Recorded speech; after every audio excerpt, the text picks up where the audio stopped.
নমস্কার, ভাগ্যবার্তা অনুষ্ঠানে আপনাদের সকলকে স্বাগত বা প্রণাম। আজকের যে অনুষ্ঠানটা করছি সেটা মানুষের অর্থনৈতিক দিক থেকে খানিকটা ইমপ্রুভমেন্টের জন্য অনুষ্ঠানটা করা। এই অনুষ্ঠানের আগেই আমি সকলকে জানাচ্ছি, এই ভাগ্যবার্তা অনুষ্ঠানে আপনারা অনেক রকম বিভিন্ন রকম সমস্যার সমাধান কিছুটা নিজেরা করে নিতে পারবেন। বাকিটা যদি খুব অসুবিধা হয় অবশ্যই আমার সঙ্গে যোগাযোগ করবেন। আমি চেষ্টা করব আপনাদের কিছুটা ইমপ্রুভমেন্ট করে দেওয়ার জন্য, কিছুটা ভালো থাকার ব্যবস্থা আমি করে দেব। আর এই ভাগ্যবার্তা অনুষ্ঠান আর আমার এই চ্যানেলটা আপনারা সাবস্ক্রাইব করে রাখবেন। এবং দেখুন, মানুষ তো সকলকে অর্থ দিয়ে সাহায্য করতে পারে না, তাই এই সাবস্ক্রাইব বা শেয়ারের মাধ্যমেও আপনারা অনেককে কিছুটা সাহায্য করতে পারবেন। আজকের অর্থনৈতিক যে অনুষ্ঠানটা করছি সেটা হচ্ছে মহালক্ষ্মীর সম্বন্ধে। মহালক্ষ্মীর হচ্ছে 8টা রূপ আছে, জানেন তো? এবং এটা অষ্টলক্ষ্মী নামে পরিচিত আছে। তার মধ্যে আমি আপনাদের একটি রূপের কথাই বলবো শুধু এখন, কেন এটা বিস্তর ব্যাপার।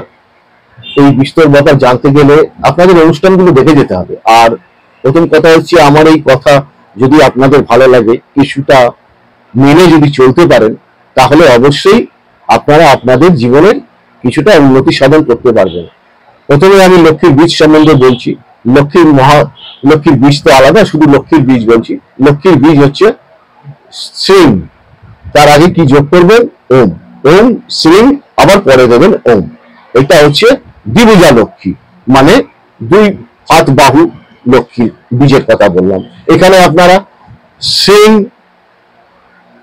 বীজ মাঝখানে রাখবেন, তার আগে রাখবেন হ্রিং, যেমন হ্রিং শ্রীং হ্রিং। এই বীজটা সর্বসাধারণের জন্য, সবাই জপ করতে পারে। আর মহালক্ষ্মীর বীজ হচ্ছে শ্রীং শ্রীং শ্রীং কমলে কমলালয় প্রসিদ প্রসিদ শ্রীং ওম মহালক্ষ্মী নমঃ। এই বড় মন্ত্র যদি আপনারা জপ করতে পারেন, জীবনে অবশ্যই অর্থনৈতিক দিক থেকে খানিকটা হলেও ইমপ্রুভমেন্ট পাবেন।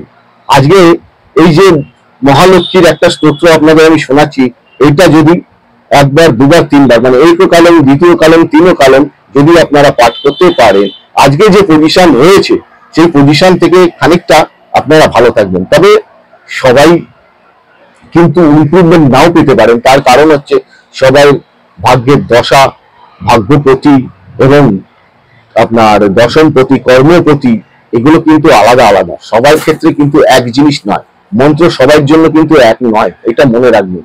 এই মন্ত্রের মধ্যে কিন্তু সিদ্ধ, সাধ্য, সুসিদ্ধ ওরি আছে। যেমন সিদ্ধ মন্ত্র জপ করলে আপনি চট করে রেজাল্ট পাবেন, সাধ্য মন্ত্র জপ করলে একটু দেরি হবে, আর সুসিদ্ধ মন্ত্র জপ করলে খুব তাড়াতাড়ি আপনার জীবনে ইমপ্রুভমেন্ট হবে। আর ওরি যে মন্ত্রটা, এটা যদি হয় আপনার জীবনে, তাহলে কিন্তু কোনো ইমপ্রুভমেন্ট পাবেন না। এইগুলো সাধারণত ভাবে নাম অথবা রাশি বিচার করে মন্ত্র দেওয়া উচিত। এখন তো আমাদের ভারতবর্ষের সব থেকে বেশি ইউটিউব চ্যানেলে বিভিন্ন রকম মন্ত্র দেওয়া হচ্ছে, কার ক্ষেত্রে কোনটা প্রযোজ্য সেটা মানুষ জানেই না, বোঝে না। সেই মন্ত্রগুলো জপ করে পরবর্তীকালে কোনো রেজাল্ট পাচ্ছে না, তখন জ্যোতিষী খারাপ বা অন্যান্য লোক খারাপ, এরা কিছু জানে না। কিন্তু এটা কখনোই তা নয়। সিদ্ধ, সাধ্য, সুসিদ্ধ ওরি এই মন্ত্র মেনে যদি আপনি জপ করতে পারেন, তাহলেই জীবনে ইমপ্রুভমেন্ট অবশ্যই পাবেন। আর আমার সঙ্গে যারা আপনারা সাক্ষাৎ করতে চান, তারা রানাঘাট মা তারা জ্যোতিষ কার্যালয়, সুভাষ এভিনিউ, নেতাজি মূর্তির পাশে আমার চেম্বার আছে, আপনারা পাবেন। অবশ্যই আসার আগে ফোন করবেন। আর যারা মন্দিরে আসতে চান, সর্বমঙ্গলা মন্দির, রানাঘাট থানাপাড়া, সেখানে আপনারা আসতে পারেন। এবং শনি মঙ্গলবার ওখানে ফ্রি দেখে দেওয়া হয় কিছু দুস্থ মানুষকে, আর সঙ্গে কিছু প্রতিকারও দেওয়া হয়। অবশ্যই আমার সঙ্গে আসার আগে অবশ্যই যোগাযোগ করে নেবেন। এবার মহালক্ষ্মীর আমি এই স্তোত্রটা বলছি, আপনারা যদি লিখে নিতে পারেন বা আমার কাছে যদি আসেন, আমি আপনাদের বলে দেবো, আপনারা লিখে নেবেন, বা আমি বলছি আপনারা এটা স্লো মোশন করে লিখে নিতে পারেন। নমস্তে মহামায়ে শ্রীপীঠে সুরপূজিতে শঙ্খচক্র গদা হস্তে মহালক্ষ্মী নমস্তুতে। নমস্তে গৌরারূঢ়ে কোলাসুর ভয়ঙ্করী সর্বপাপ হরে দেবী মহালক্ষ্মী নমস্তুতে। সর্বজ্ঞ সর্ববরদে সর্বদুষ্ট ভয়ঙ্করী সর্বদুঃখ হরে দেবী মহালক্ষ্মী नमोस्तुते।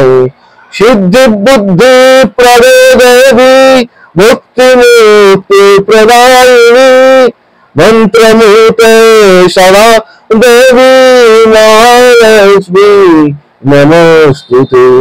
आद्यंतरहिते देवी आद्यशक्ति महेश्वरी जुग जय जुग शंभुते महालक्ष्मी नमोस्तुते। स्त्रिय शुक्ल महारौद्रे महाशक्ति महोदरे सर्व पाप हरे देवी महालक्ष्मी नमोस्तुते।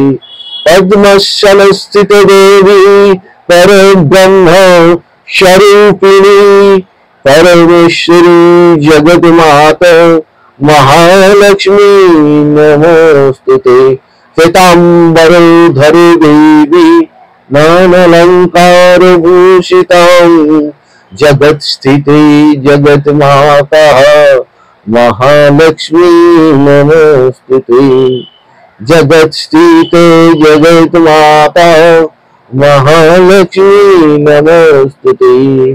इति महालक्ष्मी अष्टकां स्तोत्रं जो पठेन् नित्यान् भक्तिमान्नरः सर्वसिद्धिमवाप्नोति राज्यं उन्नति सर्वदा। एककाले पठेन् नित्यं महापापो विनाशनं द्विकाले पठेन् नित्यं धनो धान्यो समोन्नतं त्रिकालं पठेन् नित्यं महाशत्रु विनाशनं महालक्ष्मी भवे नित्यं प्रसन्ना वरदा शुभः। महालक्ष्मी भवे नित्यं प्रसन्ना वरदा शुभः। नमस्कार, ভালো থাকুন, সকলকে ভালো রাখুন।